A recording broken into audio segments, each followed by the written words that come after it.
मेरे प्यारे देशवासियों, नमस्कार। मन की बात में एक बार फिर आप सभी का बहुत बहुत स्वागत है। इस बार मन की बात का ये एपिसोड सेकंड सेंचुरी का प्रारंभ है। पिछले महीने हम सभी ने इसकी स्पेशल सेंचुरी को सेलिब्रेट किया है। आपकी भागीदारी ही इस कार्यक्रम की सबसे बड़ी ताकत है। 100वें एपिसोड के ब्रॉडकास्ट के समय एक प्रकार से पूरा देश एक सूत्र में बंध गया था। हमारे सफाई कर्मी भाई बहन हो या फिर अलग अलग सेक्टर्स के दिग्गज, मन की बात ने सबको एक साथ लाने का काम किया है। आप सभी ने जो आत्मीयता और स्नेह मन की बात के लिए दिखाया है, वो अभूतपूर्व है, भावुक कर देने वाला है। जब मन की बात का प्रसारण हुआ तो उस समय दुनिया के अलग अलग देशों में, अलग अलग टाइम जोन में कहीं शाम हो रही थी तो कहीं देर रात थी। इसके बावजूद बड़ी संख्या में लोगों ने 100वें एपिसोड को सुनने के लिए समय निकाला। मैंने हजारों मील दूर न्यूजीलैंड का वो वीडियो भी देखा जिसमें 100 वर्ष की एक माताजी अपना आशीर्वाद दे रही हैं। मन की बात को लेकर देश विदेश के लोगों ने अपने विचार रखे हैं। बहुत सारे लोगों ने कंस्ट्रक्टिव एनालिसिस भी किया है। लोगों ने इस बात को अप्रिशिएट किया है कि मन की बात में देश और देशवासियों की उपलब्धियों की ही चर्चा होती है। मैं एक बार फिर आप सभी को इस आशीर्वाद के लिए पूरे आदर के साथ धन्यवाद देता हूं। मेरे प्यारे देशवासियों, बीते दिनों हमने मन की बात में काशी तमिल संगमम की बात की, सौराष्ट्र तमिल संगमम की बात की। कुछ समय पहले ही वाराणसी में काशी तेलुगु संगमम भी हुआ। एक भारत श्रेष्ठ भारत की भावना को ताकत देने वाला ऐसे ही एक और अनूठा प्रयास देश में हुआ है। ये प्रयास है युवा संगम का। मैंने सोचा इस बारे में विस्तार से क्यों ना उन्हीं लोगों से पूछा जाए जो इस अनूठे प्रयास का हिस्सा रहे हैं। इसलिए अभी मेरे साथ फोन पर दो युवा जुड़े हुए हैं। एक है अरुणाचल प्रदेश के ग्यामर न्योकुम जी और दूसरी बेटी है बिहार की बिटिया विशाखा सिंह जी। आइए पहले हम ग्यामर न्योकुम जी से बात करते हैं। ग्यामर जी नमस्ते। नमस्ते मोदी जी। अच्छा ग्यामर जी, जरा सबसे पहले तो मैं आपके विषय में जानना चाहता हूँ। मोदी जी, सबसे पहले तो मैं आपका और भारत सरकार का बहुत ही ज्यादा आभार व्यक्त करता हूँ कि आपने बहुत कीमती टाइम निकाल के मुझसे बात करने का मुझे मौका दिया। मैं national institute of technology Arunachal Pradesh में फर्स्ट ईयर में मैकेनिकल इंजीनियरिंग में पढ़ रहा हूँ। और परिवार में क्या करते हैं पिताजी वगैरह? जी, मेरे पिताजी छोटे मोटे बिजनेस और उसके बाद कुछ फार्मिंग ये सब करते हैं।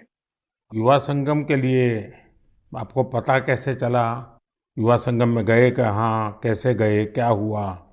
मोदी जी, मुझे युवा संगम का हमारे जो इंस्टीट्यूशन है, जो एनआईटी है, उन्होंने हमें बताया था कि आप इसमें भाग ले सकते हैं। तो मैंने फिर थोड़ा इंटरनेट में थोड़ा खोज किया। फिर मुझे पता चला कि ये एक बहुत ही अच्छा प्रोग्राम है जिसमें मुझे एक भारत श्रेष्ठ भारत ना जो विजन है उसमें भी बहुत ही योगदान दे सकते हैं और मुझे कुछ नया चीज जानने का मौका मिलेगा ना। तो तुरंत मैंने फिर उसमें वेबसाइट में जाके एनरोल किया। मेरा अनुभव बहुत ही मजेदार रहा, बहुत ही अच्छा था। कोई सिलेक्शन आपको करना था? मोदी जी, जब वेबसाइट खोला था अरुणाचल वालों के लिए दो ऑप्शन था। पहला था आंध्र प्रदेश जिसमें आईआईटी तिरुपति था और दूसरा था सेंट्रल यूनिवर्सिटी राजस्थान। तो मैंने राजस्थान में किया था अपना फर्स्ट प्रेफरेंस। सेकंड प्रेफरेंस मैंने आईआईटी तिरुपति किया था। तो मुझे राजस्थान के लिए सेलेक्ट हुआ था, तो मैं राजस्थान गया था। कैसा रहा आपका राजस्थान यात्रा?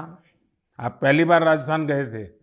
हाँ, मैं पहली बार अरुणाचल से बाहर गया था। मैंने तो जो राजस्थान के किले ये सब तो मैंने बस फिल्म और फोन में ही देखा था ना। तो मैंने जब पहली बार गया तो मेरा एक्सपीरियंस बहुत ही, वहाँ के लोग बहुत ही अच्छे थे और जो हमें ट्रीटमेंट दिया बहुत ही ज्यादा अच्छा था। और जो हमें नया नया चीज सीखने को मिला मुझे राजस्थान के बारे की, और उधर के लोग जैसे कि रेन वाटर हार्वेस्टिंग, बहुत कुछ नया नया चीज सीखने को मिला जो मुझे बिल्कुल ही मालूम नहीं था। तो ये प्रोग्राम मुझे बहुत ही अच्छा था, राजस्थान का विजिट। देखिए, आपको तो सबसे बड़ा फायदा ये हुआ है कि अरुणाचल में भी वीरों की भूमि है, राजस्थान भी वीरों की भूमि है, और राजस्थान से सेना में भी बहुत बड़ी संख्या में लोग हैं। और अरुणाचल में सीमा पर जो सैनिक है, उसमें जब भी राजस्थान के लोग मिलेंगे तो आप जरूर उनसे बात करेंगे कि देखिए मैं राजस्थान गया था, ऐसा अनुभव था, तो आपकी तो निकटता एकदम से बढ़ जाएगी। अच्छा, आपको वहाँ कोई समानताएं भी ध्यान में आई होगी, आपको लगता होगा हाँ यार ये अरुणाचल में भी तो ऐसा ही है। मोदी जी, मुझे जो एक समानता मुझे मिली ना वो थी कि जो देश प्रेम है ना, और जो एक भारत श्रेष्ठ भारत का जो विजन और जो फीलिंग जो मुझे देखा, क्योंकि अरुणाचल में भी लोग अपने आप को बहुत ही गर्व महसूस करते हैं कि वो भारतीय है। और राजस्थान में भी लोग अपने मातृभूमि के लिए बहुत जो गर्व महसूस होता है, वो चीज मुझे बहुत ही ज्यादा नजर आया। और स्पेशली जो युवा पीढ़ी है ना, क्योंकि मैंने उधर में बहुत सारे युवा के साथ इंटरेक्ट और बातचीत किया ना, तो वो चीज मुझे बहुत सिमिलरिटी नजर आया। जो कि वो चाहते हैं कि भारत के लिए जो कुछ करने का और जो अपने देश के लिए प्रेम है ना, वो चीज मुझे बहुत ही, दोनों ही राज्य में बहुत सिमिलरिटी नजर आया। तो वहाँ जो मित्र मिले हैं मुझसे परिचय बढ़ाया कि आकर के भूल गए? मैंने बढ़ाया, परिचय किया। हाँ। तो आप सोशल मीडिया में एक्टिव हैं? जी, मोदी जी में एक्टिव हो। तो आपने ब्लॉग लिखना चाहिए अपना, ये युवा संगम का अनुभव कैसा रहा, आपने उसमें एनरोल कैसे किया, राजस्थान में अनुभव कैसा रहा, ताकि देश भर के युवाओं को पता चले कि एक भारत श्रेष्ठ भारत का महात्म्य क्या है, ये योजना क्या है, उसका फायदा युवा कैसे ले सकते हैं। पूरा अपने एक्सपीरियंस का ब्लॉग लिखना चाहिए, तो बहुत लोगों को पढ़ने के लिए काम आएगा। जी, मैं जरूर करूंगा। ग्यामर जी, बहुत अच्छा लगा आपसे बात करके। और आप सब युवा देश के लिए, देश के उज्जवल भविष्य के लिए, क्योंकि ये 25 साल अत्यंत महत्वपूर्ण है आपके जीवन के भी और देश के जीवन के भी। तो मेरी बहुत बहुत शुभकामनाएं। धन्यवाद। धन्यवाद मोदी जी, आपको भी। नमस्कार भैया। साथियों, अरुणाचल के लोग इतनी आत्मीयता से भरे होते हैं कि उनसे बात करते हुए मुझे बहुत आनंद आता है। युवा संगम में ग्यामर जी का अनुभव तो बेहतरीन रहा। आइए अब बिहार की बेटी विशाखा सिंह जी से बात करते हैं। विशाखा जी, नमस्कार। सर्वप्रथम तो भारत के माननीय प्रधानमंत्री जी को मेरा प्रणाम, और मेरे साथ सभी डेलीगेट्स की तरफ से आपको बहुत बहुत प्रणाम। अच्छा विशाखा जी, पहले अपने बारे में बताइए, फिर मुझे युवा संगम के विषय में भी जानना है। मैं बिहार के सासाराम नाम के शहर की निवासी हूँ, और मुझे युवा संगम के बारे में मेरे कॉलेज के व्हाट्सएप ग्रुप के मैसेज के थ्रू पता चला था सबसे पहले। तो उसके बाद फिर मैंने पता करा इसके बारे में और डिटेल निकाली कि ये क्या है। तो मुझे पता चला कि ये प्रधानमंत्री जी की एक स्कीम, एक भारत श्रेष्ठ भारत के थ्रू युवा संगम है। तो उसके बाद मैंने अप्लाई करा, और जब मैंने अप्लाई करा तो मैं एक्साइटेड थी इसमें ज्वाइन होने के लिए। लेकिन जब मैं वहां से घूम के तमिलनाडु जाके वापस आई, तो वो जो एक्सपोजर मैंने गेन किया, उसके बाद मुझे अभी बहुत ज्यादा ऐसा प्राउड फील होता है that I have been the part of this programme. तो मुझे बहुत ही ज्यादा खुशी है उस प्रोग्राम में पार्ट लेने की, और मैं तहे दिल से आभार व्यक्त करती हूँ आपका कि आपने हमारे जैसे युवाओं के लिए इतना बेहतरीन प्रोग्राम बनाया जिससे हम भारत के विभिन्न भागों के कल्चर को अडेप्ट कर सकते हैं। विशाखा जी, आप क्या पढ़ती हैं? मैं कंप्यूटर साइंस इंजीनियरिंग की सेकंड ईयर की छात्रा हूँ। अच्छा विशाखा जी, आपने किस राज्य में जाना है, कहाँ जुड़ना है, वो निर्णय कैसे किया? जब मैंने ये युवा संगम के बारे में सर्च करना शुरू किया गूगल पे, तभी मुझे पता चल गया था कि बिहार के डेलीगेट्स को तमिलनाडु के डेलीगेट्स के साथ एक्सचेंज किया जा रहा है। तमिलनाडु काफी रिच कल्चरल स्टेट है हमारे कंट्री का। तो उस टाइम भी मैंने जब ये जाना, ये देखा कि बिहार वालों को तमिलनाडु भेजा जा रहा है, तो इसने भी मुझे बहुत ज्यादा मदद किया ये डिसीजन लेने में कि मुझे फॉर्म फिल करना चाहिए, वहां जाना चाहिए या नहीं। और मैं सच में आज बहुत ज्यादा गौरवान्वित महसूस करती हूँ कि मैंने इसमें पार्ट लिया, और मुझे बहुत खुशी है। आपका पहली बार जाना हुआ तमिलनाडु? जी, मैं पहली बार गई थी। अच्छा, कोई खास यादगार चीज अगर आप कहना चाहें तो क्या कहेंगे देश के युवा सुन रहे हैं आपको। जी, पूरा जर्नी माने तो मेरे लिए बहुत ही ज़्यादा बेहतरीन रहा है। एक-एक पड़ाव पे हमने बहुत सारी अच्छी चीज़ें सीखी हैं। मैंने तमिलनाडु में जाके अच्छे दोस्त बनाए हैं, वहाँ के कल्चर को अडॉप्ट किया है, वहाँ के लोगों से मिली मैं। लेकिन सबसे ज़्यादा अच्छी चीज़ जो मुझे लगी वहाँ पे, वो पहली चीज़ तो ये कि किसी को भी मौका नहीं मिलता है इसरो में जाने का और हम डेलीगेट्स थे तो हमें ये मौका मिला था कि हम इसरो में जाएँ। प्लस दूसरी बात सबसे अच्छी थी वो थी जब हम राजभवन में गए और हम तमिलनाडु के राज्यपाल जी से मिले, तो वो 2 मोमेंट जो था वो मेरे लिए काफ़ी सही था। मुझे ऐसा लगता है कि जिस एज में हम हैं एज़ अ यूथ हमें वो मौका नहीं मिल पाता जो कि युवा संगम के थ्रू मिला है, तो ये काफ़ी सही और सबसे यादगार मोमेंट था मेरे लिए। बिहार में तो खाने का तरीका अलग है, तमिलनाडु में खाने का तरीका अलग है, जी। तो वो सेट हो गया था पूरी तरह। वहाँ जब हम लोग गए थे, तो साउथ इंडियन क्विज़ीन है वहाँ पे तमिलनाडु में, तो जैसे ही हम लोग गए थे, तो वहाँ जाते के साथ हमें डोसा, इडली, सांभर, उत्तपम, वड़ा, उपमा ये सब सर्व किया गया था। तो पहले जब हमने ट्राई करा, तो दैट वाज़ टू गुड। वहाँ का खाना जो है वो बहुत ही हेल्दी है एक्चुअली, बहुत ही ज़्यादा टेस्ट में भी बेहतरीन है और हमारे नॉर्थ के खाने से बहुत ही ज़्यादा अलग है। तो मुझे वहाँ का खाना भी बहुत अच्छा लगा और वहाँ के लोग भी बहुत अच्छे लगे। अब तो दोस्त भी बन गए होंगे तमिलनाडु में।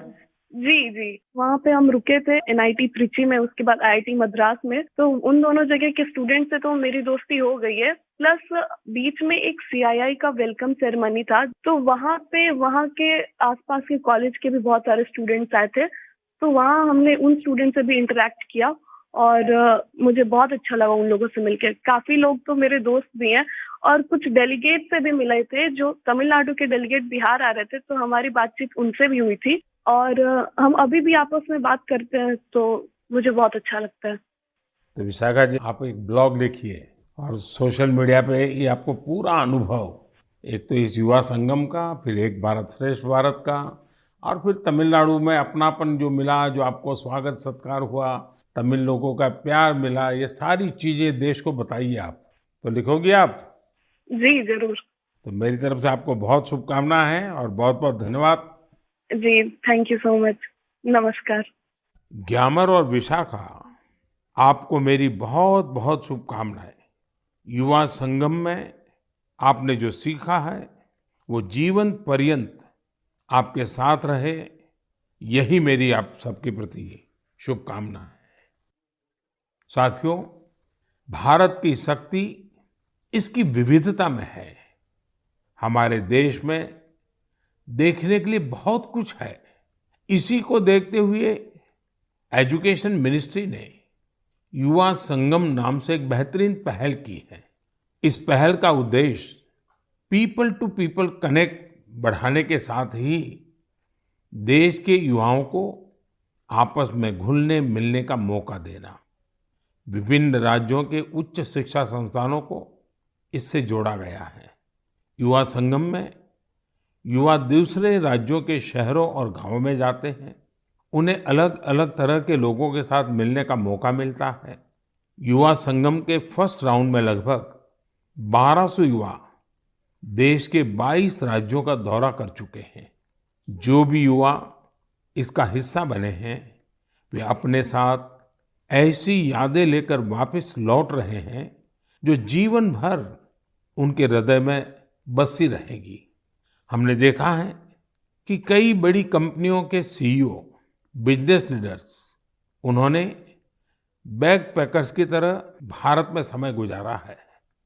मैं जब दूसरे देशों के लीडर से मिलता हूँ तो कई बार वो भी बताते हैं कि वो अपनी युवावस्था में भारत घूमने के लिए गए थे। हमारे भारत में इतना कुछ जानने और देखने के लिए है कि आपकी उत्सुकता हर बार बढ़ती ही जाएगी। मुझे उम्मीद है कि इन रोमांचक अनुभवों को जानकर आप भी देश के अलग-अलग हिस्सों की यात्रा के लिए जरूर प्रेरित होंगे। मेरे प्यारे देशवासियों, कुछ दिनों पहले ही मैं जापान में हिरोशिमा में था। वहाँ मुझे हिरोशिमा पीस मेमोरियल म्यूजियम में जाने का अवसर मिला। यह एक भावुक कर देने वाला अनुभव था। जब हम इतिहास की यादों को संजो कर रखते हैं तो वो आने वाली पीढ़ियों की बहुत मदद करता है। कई बार म्यूजियम में हमें नए सबक मिलते हैं, तो कई बार हमें बहुत कुछ सीखने को मिलता है। कुछ दिन पहले ही भारत में इंटरनेशनल म्यूजियम एक्सपो का भी आयोजन किया था। इसमें दुनिया के 1200 से अधिक म्यूजियम की विशेषताओं को दर्शाया गया। हमारे यहाँ भारत में अलग अलग प्रकार के ऐसे कई म्यूजियम्स हैं जो हमारे अतीत से जुड़े अनेक पहलुओं को प्रदर्शित करते हैं। जैसे गुरुग्राम में एक अनोखा संग्रहालय है, म्यूजियो कैमेरा। इसमें 1860 के बाद के 8000 से ज्यादा कैमरों का कलेक्शन मौजूद है।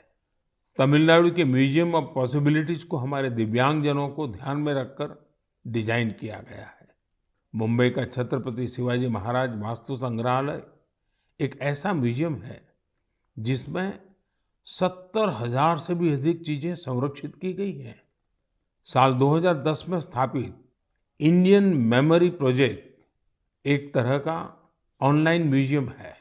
ये जो दुनिया भर से भेजी गई तस्वीरों और कहानियों के माध्यम से भारत के गौरवशाली इतिहास की कड़ियों को जोड़ने में जुटा है। विभाजन की विभीषिका से जुड़ी स्मृतियों को भी सामने लाने का प्रयास किया गया है।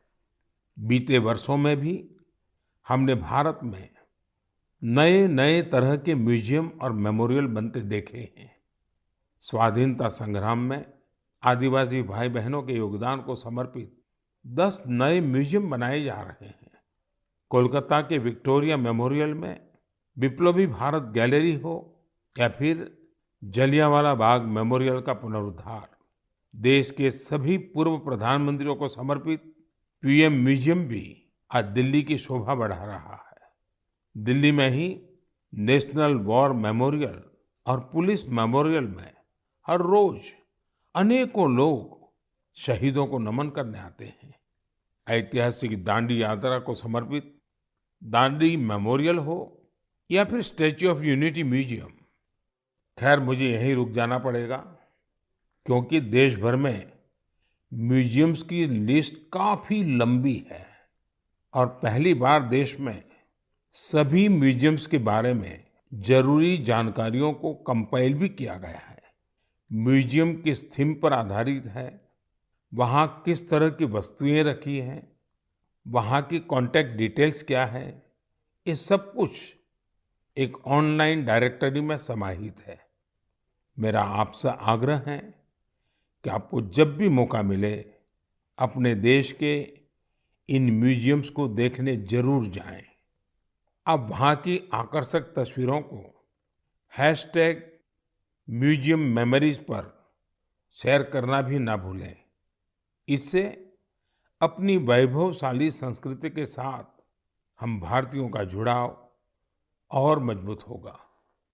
मेरे प्यारे देशवासियों, हम सब ने एक कहावत कई बार सुनी होगी, बार बार सुनी होगी, बिन पानी सब सून, बिना पानी जीवन पर संकट तो रहता ही है, व्यक्ति और देश का विकास भी ठप पड़ जाता है।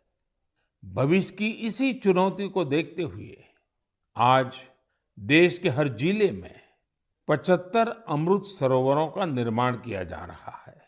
हमारे अमृत सरोवर इसलिए विशेष हैं क्योंकि ये आजादी के अमृत काल में बन रहे हैं और इसमें लोगों का अमृत प्रयास लगा है। आपको जानकर अच्छा लगेगा कि अब तक 50,000 से ज्यादा अमृत सरोवरों का निर्माण भी हो चुका है। ये जल संरक्षण की दिशा में बहुत बड़ा कदम है। साथियों, हम हर गर्मी में इसी तरह पानी से जुड़ी चुनौतियों के बारे में बात करते रहते हैं। इस बार भी हम इस विषय को लेंगे, लेकिन इस बार चर्चा करेंगे जल संरक्षण से जुड़े स्टार्टअप्स की। एक स्टार्टअप है फ्लॉक्स जेन। ये स्टार्टअप IoT एनेबल्ड तकनीक के जरिए वाटर मैनेजमेंट के विकल्प देता है। ये टेक्नोलॉजी पानी के इस्तेमाल के पैटर्न्स बताएगा, और पानी के प्रभावी इस्तेमाल में मदद करेगा। एक और स्टार्टअप है लिव एंड सेंस। ये आर्टिफिशियल इंटेलिजेंस और मशीन लर्निंग पर आधारित प्लेटफॉर्म है। इसकी मदद से वाटर डिस्ट्रीब्यूशन की प्रभावी निगरानी की जा सकेगी। इससे ये भी पता चल सकेगा कि कहाँ कितना पानी बर्बाद हो रहा है। एक और स्टार्टअप है कुंभी कागज। ये कुंभी कागज ऐसा विषय है, मुझे पक्का विश्वास है आपको भी बहुत पसंद आएगा। कुंभी कागज स्टार्टअप उसने एक विशेष काम शुरू किया है। वे जलकुंभी से कागज बनाने का काम कर रहे हैं। यानी जो जलकुंभी कभी जल स्रोतों के लिए एक समस्या समझी जाती थी, उसी से अब कागज बनने लगा है। साथियों, कई युवा अगर इनोवेशन और टेक्नोलॉजी के जरिए काम कर रहे हैं, तो कई युवा ऐसे भी हैं जो समाज को जागरूक करने के मिशन में भी लगे हुए हैं। जैसे कि छत्तीसगढ़ में बालोद जिले के युवा हैं। यहाँ के युवाओं ने पानी बचाने के लिए एक अभियान शुरू किया है। ये घर घर जाकर लोगों को जल संरक्षण के लिए जागरूक करते हैं। कहीं शादी ब्याह जैसा कोई आयोजन होता है, तो युवाओं का ये ग्रुप वहां जाकर पानी का दुरुपयोग कैसे रोका जा सकता है, इसकी जानकारी देता है। पानी के सदुपयोग से जुड़ा एक प्रेरक प्रयास झारखंड के खूंटी जिले में भी हो रहा है। खूंटी में लोगों ने पानी के संकट से निपटने के लिए बोरी बांध का रास्ता निकाला है। बोरी बांध से पानी इकट्ठा होने के कारण यहाँ साग सब्जियां भी पैदा होने लगी हैं। इससे लोगों की आमदनी भी बढ़ रही है और इलाके की जरूरतें भी पूरी हो रही हैं। जन भागीदारी का कोई भी प्रयास कैसे कई बदलावों को साथ लेकर आता है, खूंटी इसका एक आकर्षक उदाहरण बन गया है। मैं यहाँ के लोगों को इस प्रयास के लिए बहुत बहुत बधाई देता हूँ। मेरे प्यारे देशवासियों, 1965 के युद्ध के समय हमारे पूर्व प्रधानमंत्री लाल बहादुर शास्त्री जी ने जय जवान जय किसान का नारा दिया था। बाद में अटल जी ने इसमें जय विज्ञान भी जोड़ दिया था। कुछ वर्ष पहले देश के वैज्ञानिकों से बात करते हुए मैंने जय अनुसंधान की बात की थी। मन की बात में आज बात एक ऐसे व्यक्ति की, एक ऐसी संस्था की जो जय जवान जय किसान जय विज्ञान और जय अनुसंधान इन चारों का ही प्रतिबिंब है। ये सज्जन है महाराष्ट्र के श्रीमान शिवाजी शामराव डोले जी। शिवाजी डोले नासिक जिले के एक छोटे से गांव के रहने वाले हैं। वो गरीब आदिवासी किसान परिवार से आते हैं और एक पूर्व सैनिक भी हैं। फौज में रहते हुए उन्होंने अपना जीवन देश के लिए लगाया। रिटायर होने के बाद उन्होंने कुछ नया सीखने का फैसला किया और एग्रीकल्चर में डिप्लोमा किया। यानी वो जय जवान से जय किसान की तरफ बढ़ चले। अब हर पल उनकी कोशिश यही रहती है कि कैसे कृषि क्षेत्र में अपना अधिक से अधिक योगदान दें। अपने इस अभियान में शिवाजी डोले जी ने 20 लोगों की एक छोटी सी टीम बनाई और कुछ पूर्व सैनिकों को भी इसमें जोड़ा। इसके बाद उनकी इस टीम ने Venkateshwar cooperative power and agro processing limited नाम की एक सहकारी संस्था का प्रबंधन अपने हाथ में ले लिया। ये सहकारी संस्था निष्क्रिय पड़ी थी, जिसे रिवाइव करने का बीड़ा उन्होंने उठाया। देखते ही देखते आज वेंकटेश्वर कोऑपरेटिव का विस्तार कई जिलों में हो गया है। आज ये टीम महाराष्ट्र और कर्नाटका में काम कर रही है। इससे करीब 18,000 लोग जुड़े हैं, जिनमें काफी संख्या में हमारे एक्स सर्विसमैन भी हैं। नासिक के मालेगांव में इस टीम के सदस्य 500 एकड़ से ज्यादा जमीन में एग्रो फार्मिंग कर रहे हैं। ये टीम जल संरक्षण के लिए भी कई तालाब भी बनवाने में जुटी है। खास बात यह है कि इन्होंने ऑर्गेनिक फार्मिंग और डेयरी भी शुरू की है। अब इनके उगाए अंगूरों को यूरोप में भी एक्सपोर्ट किया जा रहा है। इस टीम की जो दो बड़ी विशेषताएं हैं जिसने मेरा ध्यान आकर्षित किया है वो ये है जय विज्ञान और जय अनुसंधान। इसके सदस्य टेक्नोलॉजी और मॉडर्न एग्रो प्रैक्टिसेस का अधिक से अधिक उपयोग कर रहे हैं। दूसरी विशेषता यह है कि वे एक्सपोर्ट के लिए जरूरी कई तरह के सर्टिफिकेशंस पर भी फोकस कर रहे हैं। सहकार से समृद्धि की भावना के साथ काम कर रही इस टीम की मैं सराहना करता हूं। इस प्रयास से न सिर्फ बड़ी संख्या में लोगों का सशक्तिकरण हुआ है बल्कि आजीविका के अनेक साधन भी बने हैं। मुझे उम्मीद है कि यह प्रयास मन की बात के हर श्रोता को प्रेरित करेगा। मेरे प्यारे देशवासियों, आज 28 मई को महान स्वतंत्रता सेनानी वीर सावरकर जी की जयंती है।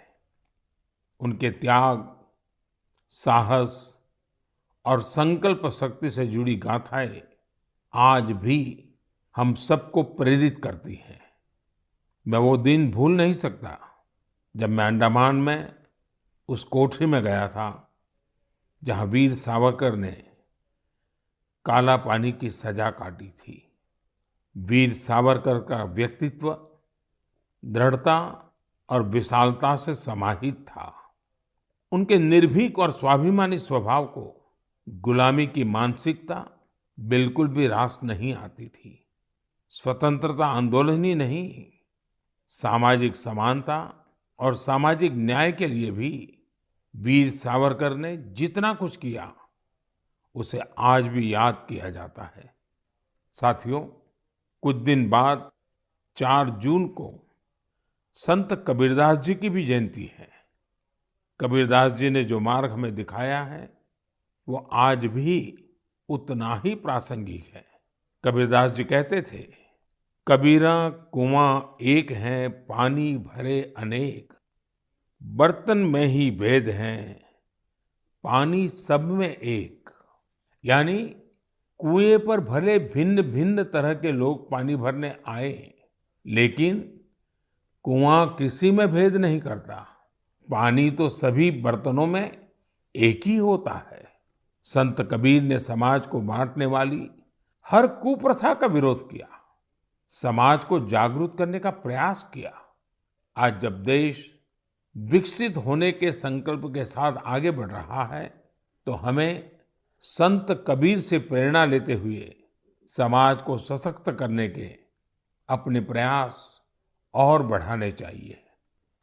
मेरे प्यारे देशवासियों, अब मैं आपसे देश की एक ऐसी महान हस्ती के बारे में चर्चा करने जा रहा हूं जिन्होंने राजनीति और फिल्म जगत में अपनी अद्भुत प्रतिभा के बल पर अमिट छाप छोड़ी।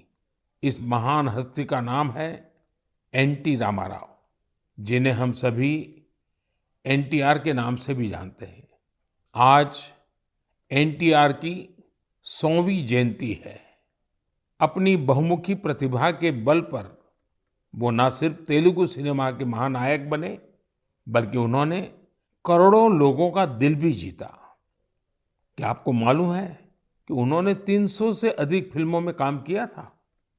उन्होंने कई ऐतिहासिक पात्रों को अपने अभिनय के दम पर फिर से जीवंत कर दिया था। भगवान कृष्ण, राम और ऐसी कई अन्य भूमिकाओं में एनटीआर की एक्टिंग को लोगों ने इतना पसंद किया कि लोग उन्हें आज भी याद करते हैं। एनटीआर ने सिनेमा जगत के साथ साथ राजनीति में भी अपनी अलग पहचान बनाई थी। यहाँ भी उन्हें लोगों का भरपूर प्यार और आशीर्वाद मिला।